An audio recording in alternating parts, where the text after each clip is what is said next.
G Suresh Kumar ഒരു വ്യക്തി എന്ന നിലയിലല്ല ഞാൻ ആമുഖത്ത് ചൂണ്ടിക്കാണിച്ചതുപോലെ ചലച്ചിത്ര നിർമ്മാണ മേഖല നേരിടുന്ന പ്രശ്നങ്ങൾ ഉന്നയിച്ചത്. പ്രൊഡ്യൂസേഴ്സ് അസോസിയേഷൻ, അതുപോലെ ഫിയോക്ക്, ഫെഫ്ക, ഈ സംഘടനകളെല്ലാം കൂടിച്ചേർന്ന് ആലോചിച്ച് ചില തീരുമാനങ്ങളെടുത്തു. അത് മാധ്യമങ്ങളുമായിട്ട് പങ്കുവച്ചു.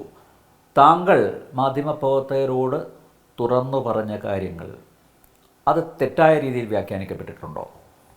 അതാണല്ലോ ഇപ്പം നടന്നുകൊണ്ടിരിക്കുന്നത്. അതായത് ഇപ്പം നമ്മൾ ഒരുമിച്ചൊരു തീരുമാനമെടുത്ത് ഒരു പത്രസമ്മേളനം നടത്തുമ്പോഴത്തേക്ക് ആ തീരുമാനങ്ങൾ അറിയിക്കാനായിട്ട് അതിൻ്റെ അധ്യക്ഷൻ എന്നുള്ള നിലയിൽ എന്നെ ചുമതലപ്പെടുത്തിക്കൊണ്ടാണ് ഞാൻ പറയുന്നത്. അല്ലെങ്കിൽ എനിക്ക് വേണമെങ്കിൽ ഇതിൽ നിന്ന് മാറി നിന്നിട്ട് വേറെ ആരെങ്കിലും പത്രസമ്മേളനം നടത്തുമെന്ന് പറയാം. പക്ഷെ അങ്ങനെയല്ല, ഞങ്ങൾ വിളിച്ച യോഗമാണ് പ്രൊഡ്യൂസേഴ്സ് അസോസിയേഷൻ. ഞങ്ങളുടെ പ്രസിഡൻറ്റ് ലീവായതുകൊണ്ട് ഞാൻ അതിൻ്റെ അധ്യക്ഷനായിട്ട് ചുമതല എടുക്കേണ്ടി വന്നതുകൊണ്ട് ഞാനത് പറഞ്ഞു കഴിഞ്ഞപ്പോഴത്തേക്ക് അത് പേഴ്സണൽ അറ്റാക്കായിട്ട് മാറി എനിക്കെതിരെ. ഞാൻ പറയുന്ന സംയുക്ത ഒരു സമിതിയുടെ തീരുമാനമാണ് ഞാൻ പറഞ്ഞത്. അത് ഇപ്പം പറയുന്നത് ഇത് എൻ്റെ ഇൻട്രസ്റ്റാണ്. ഇത് ഞാൻ പറഞ്ഞ എൻ്റെ പ്രൊഡ്യൂസേഴ്സ്, ഈ ഇൻഡസ്ട്രിയുടെ വലിയൊരു ഇപ്പം നടന്നുകൊണ്ടിരിക്കുന്ന ഏറ്റവും വലിയ പോരായ്മകൾ എടുത്തു കാണിച്ചു കഴിഞ്ഞാൽ അത് ചിലർക്ക് ഇഷ്ടപ്പെട്ടില്ലെങ്കിൽ നമുക്കൊന്നും ചെയ്യാൻ ഒക്കില്ല. പലർക്കും ഇഷ്ടപ്പെടില്ല അത് പറയുന്നത്. നമ്മൾ കണക്ക് പുറത്ത് വിട്ടത് ആർക്കും അതാണ് ഇവരെ ചൊടിപ്പിച്ചത്. ഇതൊന്നും അല്ല. ഈ കണക്ക് പുറത്ത് വിട്ട് കഴിഞ്ഞപ്പോഴത്തേക്ക് ഓരോരുത്തരുടെ പടം 30 കോടി 35 കോടി അല്ലെങ്കിൽ 20 കോടി എന്നൊക്കെ പറഞ്ഞ് ഇവിടുത്തെ താരങ്ങളുടെ സൂപ്പർ താരങ്ങളുടെയൊക്കെ കണക്ക് വെളി വരുമ്പോഴത്തേക്ക് എല്ലാവരുടെയും മറ്റേ ഇത് വെച്ചിട്ടാണ് ഇവർ ഇത്ര കളക്ട് ചെയ്തെന്നുള്ള PR ഒക്കെ നടത്തിക്കൊണ്ട്. അപ്പോൾ 100 കോടിയും 50 കോടി ക്ലബ്ബും ഒക്കെ ഞങ്ങൾ പൊളിച്ചടുക്കി കൈ കൊടുത്തിട്ടുണ്ട്. അപ്പം അതുകൊണ്ട് ഇവർക്കൊന്നും എല്ലാവർക്കും ഇത് നമ്മൾ പറയുമ്പം എന്നെയല്ലേ അറ്റാക്ക് ചെയ്യാൻ നോക്കും. നമ്മളവിടെ ഇരിക്കുന്ന സീനിയർ ആയിട്ടുള്ള ഒരു പ്രൊഡ്യൂസർ, നമ്മളിത് കുറേ നാളായിട്ട് ഈ പ്രസ്ഥാനം കൊണ്ട് നടക്കുന്നുള്ള ഒരാളെന്നുള്ള നിലയിൽ ഇവർക്കത് പിന്നെ അവരെ ചൊടിപ്പിച്ചത് അവരുടെ പടം കളിക്കില്ല എന്നുള്ളത്. അത് പടം കളിക്കില്ല എന്ന് തിയേറ്ററുകാരാണ് തീരുമാനിച്ചിരിക്കുന്നത്. ഞാൻ വിചാരിച്ച പടം കളിക്കാതിരിക്കും. എനിക്ക് തിയേറ്ററൊന്നുമില്ല. തിയേറ്ററുകാർ നമ്മൾ പ്രൊഡ്യൂസേഴ്സിൻ്റെ കൂടെ നിൽക്കുന്ന ഒരു സംഘടനയാണ് ഫിയോക്ക് എന്ന് പറയുന്നത്. അവർ നമ്മളുമായിട്ട് എപ്പോഴും കൈകോർത്ത് പോകുന്നവരാണ്. അവർ നമ്മുടെ സങ്കടം കാണുന്നുണ്ട്. അവർ തിയേറ്ററിൽ പടം തുറന്നു വെച്ചാൽ തിയേറ്ററിൽ ആൾ വരുന്നില്ല. ആൾ വന്നാൽ ഈ ഇത്രയും കോടി രൂപ മുടക്കി ഇവർ പടം എടുത്തുകൊണ്ട് വരുമ്പോഴത്തേക്ക് തിയേറ്ററിൽ ആളില്ല എന്ന് പറയുമ്പോഴത്തേക്ക് അതും കഷ്ടമല്ലേ. അവർക്കും തിയേറ്റർ ഓടിച്ചു പോകാൻ പറ്റാത്ത സ്ഥിതി. അതുകൊണ്ടാണ് അവർ വരുന്നത്. പിന്നെ ഫിയോക്ക് അവരുടെയും ഇപ്പം വന്നു കഴിഞ്ഞപ്പോഴത്തേക്ക് പടങ്ങൾ കുറഞ്ഞു കഴിഞ്ഞാൽ എന്തെന്ന് വെച്ചാൽ പണ്ട് നമ്മൾ ഒരു മാസം നമ്മൾ 20ഉം 25ഉം പ്രോജക്ട്സ് ക്ലിയർ ചെയ്തുകൊണ്ടിരുന്ന സമയത്ത് ഇപ്പോൾ 5-6 പ്രോജക്ട്സാണ് വരുന്നത്. ബി ഉണ്ണികൃഷ്ണൻ എന്ന് പറഞ്ഞാൽ 60% ആൾക്കാർക്ക് ജോലിയില്ലെന്നാണ്. എന്തുകൊണ്ടാണ് ഇങ്ങനെ വരുന്നത്? ഒന്ന്, OTTയുടെ ഈ ബിസിനസ് ഇടിഞ്ഞ് താഴെ പോയി കഴിഞ്ഞപ്പോൾ പ്രൊഡക്ഷൻ കുറഞ്ഞു കഴിഞ്ഞപ്പോഴത്തേക്ക് ആളുകൾ പണം എടുക്കാതായി കഴിഞ്ഞപ്പോഴത്തേക്ക് അവർക്ക് ജോലി കുറഞ്ഞു. അപ്പം എല്ലാവരും ആലോചിക്കണം, ഇവർക്ക് തൊഴിലാളികളോട് സ്നേഹം ഉണ്ടെങ്കിൽ ഈ നടന്മാരൊക്കെ ആലോചിക്കേണ്ടത് ഞങ്ങളൊന്ന് കുറയ്ക്കാം. OTT ഉണ്ടായിരുന്നപ്പോൾ അവർ കുറേ കാശ് വാങ്ങിച്ചോണ്ട് പോയല്ലോ. മെയിനായിട്ടുള്ള കാശ് അവർ വാങ്ങിച്ചുകൊണ്ട് പോയി. ശരി, അതെല്ലാം അങ്ങനെയുള്ള ബിസിനസ് ഒന്നും ഇല്ലാതെ ഇരിക്കുന്ന സമയത്ത് എന്താണ് ചെയ്യേണ്ടത്? അതനുസരിച്ച് ഒരു കുറവ് വരുത്തി ഇവിടെ സിനിമാ മേഖലയിൽ ഒരു നല്ല രീതിയിൽ എല്ലാവരുമായിട്ട് ഒരുമിച്ച് പോകാനുള്ളൊരു സംവിധാനമല്ലേ ഉണ്ടാക്കണം. അല്ലാതെ എന്നെ വളഞ്ഞിട്ട് ആക്രമിക്കുകയല്ലല്ലോ ചെയ്യേണ്ടത്. അവരെ ചോദ്യം ചെയ്ത് കഴിഞ്ഞാൽ അവർ വളഞ്ഞിട്ട് ആക്രമിക്കുകയാണ്. എനിക്കിതൊന്നും ഒരു പുത്തരിയല്ല. എന്നെ ആക്രമിച്ചാലൊന്നും ഞാനങ്ങ് തകർന്നു പോകുന്ന ആളൊന്നുമല്ല. ഇതൊക്കെ എത്ര കൊല്ലമായി ഞാനിത് കാണുന്നു. എത്രയോ പ്രൊഡ്യൂസർമാർ വന്നു, എത്രയോ വലിയ വലിയ നടന്മാർ വന്ന് ഇതുവഴി പോയവരെ കാണാൻ പോലും ഇല്ലല്ലോ. എത്രയോ പ്രൊഡ്യൂസർമാർ വലിയ കാശുമായിട്ട് വന്ന ഒത്തിരി പേരുണ്ട്. ഇങ്ങനെ വന്നിട്ട് 5ഉം 6ഉം 8ഉം 10ഉം പടമൊക്കെ ഒരുമിച്ച് എടുത്തുകൊണ്ട് വന്നവരൊന്നും ഇപ്പോൾ കാണാൻ പോലും ഇല്ല. എന്ത് പറ്റി അവരൊക്കെ ഇതുപോലെ ധാരാളിത്തം കാണിച്ച് ഇവരുടെയൊക്കെ പൈസയും പോയി, ഒത്തിരി പേര് പോയി. ആയിരക്കണക്കിന് പ്രൊഡ്യൂസർമാരാണ് നഷ്ടപ്പെട്ടുകൊണ്ടിരിക്കുന്നത്. 6000-ഓളം പടങ്ങൾ മലയാള സിനിമ തുടങ്ങിയതിന് ശേഷം റിലീസായിട്ടുണ്ട്. അതിൽ 27 പ്രൊഡ്യൂസർമാരെ രക്ഷപ്പെട്ടിട്ടുള്ളൂ. അപ്പം എന്താണ് ഇവിടുത്തെ ഒരു സ്ഥിതി എന്ന് ആലോചിച്ച് നോക്ക്. അത് നമ്മൾ പറയാൻ പാടില്ല. അപ്പം ഇത്രയും കാലം നിന്ന ഈ ആർട്ടിസ്റ്റുകൾ, പഴയ ആർട്ടിസ്റ്റുകൾക്കൊന്നും ഇപ്പം കുറേ ആർട്ടിസ്റ്റുകൾക്ക് മാത്രമേ, ഞങ്ങൾ ഒരിക്കലും അമ്മയ്ക്കൊന്നും എതിരല്ല, കുറേ ആർട്ടിസ്റ്റുകൾക്ക് മാത്രമേ ജോലിയുള്ളൂ. 10-50 ആർട്ടിസ്റ്റുകൾക്ക് മാത്രമേ അമ്മയ്ക്കകത്ത് ജോലിയുള്ളൂ. ബാക്കി ഇപ്പോൾ കുറേ പുതിയ ആൾക്കാർ വരുന്നുണ്ട്, പുതിയ കുട്ടികളൊക്കെ വരുന്നുണ്ട്. അത് നല്ല കാര്യം. അല്ലാതെ വരുന്ന ആർട്ടിസ്റ്റുകളെല്ലാം വീട്ടിലിരിക്കുകയാണ്, അവർക്കൊന്നും ജോലിയില്ല. അപ്പോൾ ഇത്രയും പേര് വരുമ്പോഴും അവർക്കൊന്നും ജോലിയില്ലാണ്ടിരിക്കുന്ന ഒരു സ്ഥിതിയാണുള്ളത്. അപ്പം ഈ 50 പേര് അവർക്ക് മാത്രമേ ഇപ്പം ഈ ഇൻഡസ്ട്രിയിൽ ജോലിയുള്ളൂ. അപ്പോൾ 50 പേരിൽ നമ്മൾ എടുത്തു കഴിഞ്ഞാൽ 10-15 പേരാണ് ഇവിടെ ഏറ്റവും കൂടുതൽ കാശ് വാങ്ങിക്കുന്ന ആൾക്കാർ.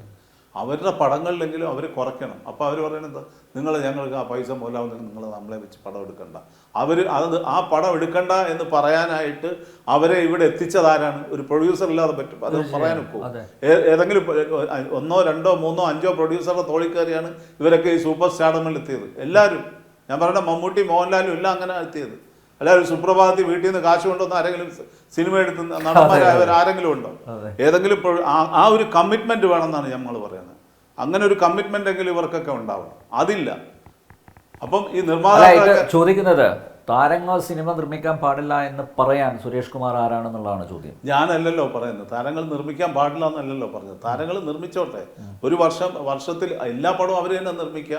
നിർമ്മാണം മാത്രമല്ലല്ലോ, വിതരണം എല്ലാം ഉണ്ടല്ലോ. അവർക്ക് തിയേറ്റർ ഉണ്ട്. അവർ ബിസിനസ് ചെയ്യാൻ പാടില്ല എന്നൊന്നും നമ്മൾ പറയാൻ പാടില്ല.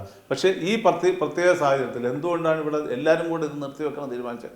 ഒന്ന്, ഗവൺമെന്റിന്റെ ഒരു പ്രശ്നമുണ്ട്. നമ്മൾ ഗവൺമെന്റിന്റെ അതിന് ഒരു സഹായം കിട്ടുന്നില്ല. ഗവൺമെന്റ് ഇന്നലെ ഒരു മീറ്റിംഗ് ഉണ്ടായിരുന്നു, ഫിലിം പോളിസിയുടെ കാര്യത്തിന് ഒരു മീറ്റിംഗ് ഉണ്ടായിരുന്നു.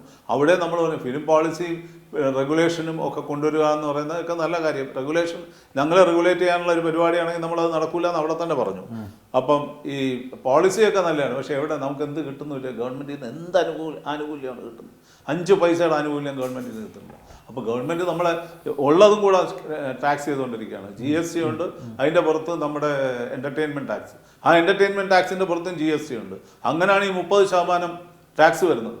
ഈ 30% ടാക്സ് എന്ന് പറയുമ്പോൾ 1 കോടി രൂപ കളക്ഷൻ വരുന്നത് 30% പോകുന്നു. ശരി, ടാക്സ് 18% ഉള്ളൂ GST. അപ്പോൾ അതും നമുക്ക് കൂടുതൽ പൈസ നമ്മുടെ കയ്യിൽ നിന്ന് പോവുകയാണ്. അപ്പോൾ ഇതെല്ലാം ഇല്ലാതെ ഗവൺമെൻറ് ഒരു രീതിയിലും നമ്മളെ ഇത് ചെയ്യുന്നില്ല. പടത്തിൻ്റെ കോസ്റ്റ് കൂടുന്നു, പടത്തിന് ഷൂട്ടിംഗ് ഡേയ്സ് കൂടുന്നു, number of days shooting days കൂടുന്നു.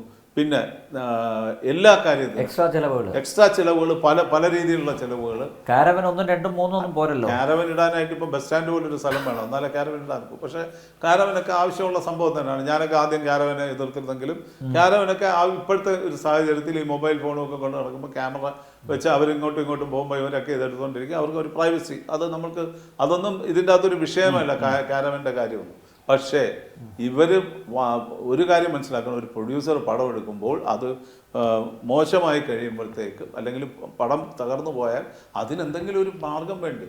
അപ്പം ഒരു കളക്റ്റീവ് റെസ്പോൺസിബിലിറ്റി വേണമെന്നാണ് നമ്മൾ ആവശ്യപ്പെട്ടിട്ടുള്ളത്. പ്രൊഡ്യൂസറും ഡയറക്ടറും ആ മെയിൻ ഹീറോയും അവരെ ഒരുമിച്ച് ചേർന്ന് വേണം ഇത് ചെയ്യാനായിട്ട്.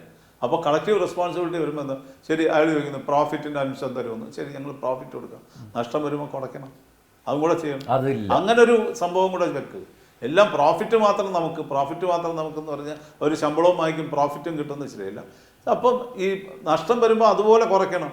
കുറച്ച് കൊടുത്താൽ എന്താണ് കുഴപ്പം? ഇപ്പം ടൊവിനോ ഒരു പടത്തിന് വേണ്ടിയിട്ട് അത് ചെയ്യാൻ സമ്മതിച്ചു എന്ന് എൻ്റെ ഒരു ഫ്രണ്ട് പറഞ്ഞു. അയാളുടെ പടം മോശമായിപ്പോയി, അപ്പോൾ അയാൾക്ക് രണ്ടാമത് ചെയ്ത് കൊടുക്കുക. അതൊരു വലിയ ഗസ്റ്ററാണ്. അതുപോലെ എല്ലാവരും ചെയ്യണം. അത്രേ ഉദ്ദേശിച്ചുള്ളൂ. നമ്മളത് അതുപോലെ ചെയ്യണം. എന്നാലേ നമുക്ക് എന്തുവാണ് ഇവർക്കിപ്പം കിട്ടിക്കൊണ്ടിരുന്നത് ഇപ്പം നമുക്ക് കിട്ടുന്നില്ല. ബിസിനസ് ഇല്ല, OTT ബിസിനസ് ഇല്ല. ആ ബിസിനസ് ഇപ്പം 20 കോടി 42 കോടി രൂപയൊക്കെ പൊക്കോണ്ടിരുന്ന പടങ്ങൾ നേരെ 20 കോടി രൂപയാണ് ബിസിനസ്. വലിയ താരങ്ങൾ. അപ്പോൾ അതും പോരാത്തതിന് ഇവർ ചെയ്യുന്നതെന്ന് വെച്ചാൽ ശമ്പളം വാങ്ങിക്കുന്ന കൂടാതെ ഓവർസീസ് റൈറ്റും കൂടെ വാങ്ങിക്കുകയാണ് പ്രൊഡ്യൂസർ. പ്രൊഡ്യൂസറിന് കിട്ടേണ്ട റൈറ്റ് അല്ലേ? അതും കൂടെ എഴുതി വാങ്ങിച്ചാൽ ഇയാൾ നഷ്ടം വന്നാൽ എന്ത് ചെയ്യും? അങ്ങനെ വാങ്ങിക്കുന്ന പോകുന്നത് എന്തിനാണ് ഇത്ര ആർത്തി എന്ന് എനിക്ക് മനസ്സിലാവുന്നില്ല.